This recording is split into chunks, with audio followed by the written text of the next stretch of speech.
2 ಸಲ ಕ್ಯಾಪ್ಟನ್ ಆದ್ರಿ.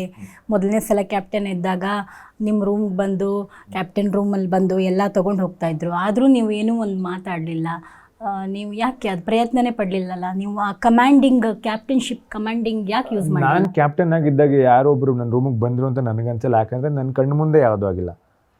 ಇವಾಗ ನಾನು CCTV ಕ್ಯಾಮ್ರಾನ ಯಾವಾಗಲೂ ಅಲ್ಲೇ ಇರೋಕ್ಕೆ, ನಾನು ಇದ್ದಾಗ ಯಾರೂ ನನ್ನ ಪ್ರಕಾರ ಒಂದಿಲ್ಲ ಒಳಗೆ ಕದ್ಕೊಂಡು ಹೋಗಿಲ್ಲ. ಇಲ್ಲದೆ ಇದ್ದಾಗ ಮಾಡಿದ್ರೆ ಯಾರು ಬಂದು ಹೇಳಿಲ್ಲ ಅಂದ್ರೆ ನನಗೆ ಗೊತ್ತೂ ಆಗಲ್ಲ. ಗೊತ್ತಿದ್ದಾಗ ಹೇಳ್ಬೋದು ತಪ್ಪು ಮಾಡ್ತಿದ್ದೆ ನೀನು ಅಂತ. ನನಗೆ ಗೊತ್ತೇ ಇಲ್ಲ, ಯಾರೂ ಹೇಳೇ ಇಲ್ಲ ಅಂದಾಗ ನಿಮಗೆ ಕಾಣಿಸಿರ್ಬೋದು ಅದು. ಯಾಕೆ ನೀವು ನೋಡಿರ್ಬೋದು ಫುಟೇಜಸಲ್ಲಿ. ನಾನು ನೋಡಿಲ್ಲದೆ ಇದ್ದಾಗ ನಾನು ಹೇಗೆ ಮಾತಾಡಲಿ ಅಲ್ವಾ? ಸೊ ನನ್ನ ಪ್ರಕಾರ ಕರೆಕ್ಟಾಗೇ ಇತ್ತು, ಯಾರೂ ರೂಲ್ ಬ್ರೇಕ್ ಮಾಡಿರಲಿಲ್ಲ.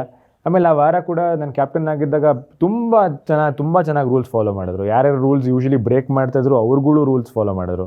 ಇವಾಗ ಅಶ್ವಿನಿ ಅವರು ತುಂಬ ರೂಲ್ಸ್ ಬ್ರೇಕ್ ಮಾಡೋರು, ತುಂಬ ಸಲ ಮಿಸ್ಟೇಕಾಗಿ ಮಾಡಿದ್ರೆ ಏನೋ ಗೊತ್ತಿಲ್ಲ. ಬಟ್ ಆ ವಾರ ಒಂದು ಸಲನೂ ಬಿಗ್ ಬಾಸಿಂದ ಅಶ್ವಿನಿ ಅವರೇ ಅಂತ ಏನು ಮೈಕ್ ಧರಿಸ್ಕೊಳ್ಳಿ ಅದು ಇದು ಏನೂ ಬರಲಿಲ್ಲ. ತುಂಬ ಚೆನ್ನಾಗಿ ರೂಲ್ಸ್ ಫಾಲೋ ಮಾಡಿದ್ರು. ಸೊ ಎಲ್ಲರೂ ಚೆನ್ನಾಗಿ ಫಾಲೋ ಮಾಡಿದಾಗ ನಾನು ಅನ್ನೆಸರಿಲಿ ಕಮೆಂಡಿಂಗ್ ಯಾಕೆ ಮಾಡಬೇಕು?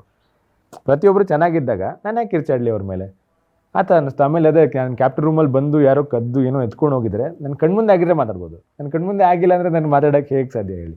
ಓಕೆ, ಈ ಸಲ ಜೋಡಿ ಕ್ಯಾಪ್ಟನ್ ಆದರೆ ನೀವು ಮತ್ತು ಸ್ಪಂದನ, ಅದಾದಮೇಲೂ ಹೊರಗಡೆ ಬಂದುಬಿಟ್ರಿ. ಅದೆಲ್ಲ ನೋಡಿದಾಗ ಏನೋ ಒಂದು ಕಡೆ ಒಂಥರ ನನ್ನ ಅದೃಷ್ಟನೇ ಸರಿ ಇಲ್ಲ ಅಂತ ಅನಿಸ್ತಾ ನಿಮಗೆ?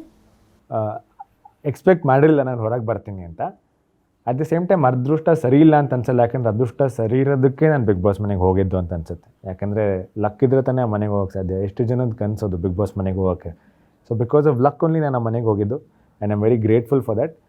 ಬಟ್ ಅದು ಏನು ಗೊತ್ತಾ, ಅಲ್ಲಿರೋರು ಎಲ್ರಿಗೂ ಗೊತ್ತು ನಾವು ಎಷ್ಟು ದಿನ ಇರ್ತೀವಿ ಅಂತ ಯಾರಿಗೂ ಗೊತ್ತಿರಲ್ಲ. ಆಮೇಲೆ ನಮ್ಗೆ ಹೊರಗೆ ನಡೀತದೆ ಏನೂ ಗೊತ್ತಿರಲ್ಲ. ನಾವು ಆದಷ್ಟು ದಿನ ನಾವಾಗಿರ್ತೀವ, ಅದು ಇಂಪಾರ್ಟೆಂಟ್ ಆಗುತ್ತೆ ಅಷ್ಟೇ. ನನಗೆ ಆಬ್ವಿಯಸ್ಲಿ ಅಲ್ಲಿ ಹೊರಗೆ ಬಂದಾಗ ಶಾಕ್ ಆಯಿತು. At the same time I was also happy that ನಾನಾಗಿದ್ದೆ, ಅದು ತಾನೇ ಇಂಪಾರ್ಟೆಂಟ್ ಆಗಿದೆ ಎಂಡ್ ಆಫ್ ದ ಡೇ ಅಂತ. ನನಗೆ I am just happy about that ಅಷ್ಟೇ.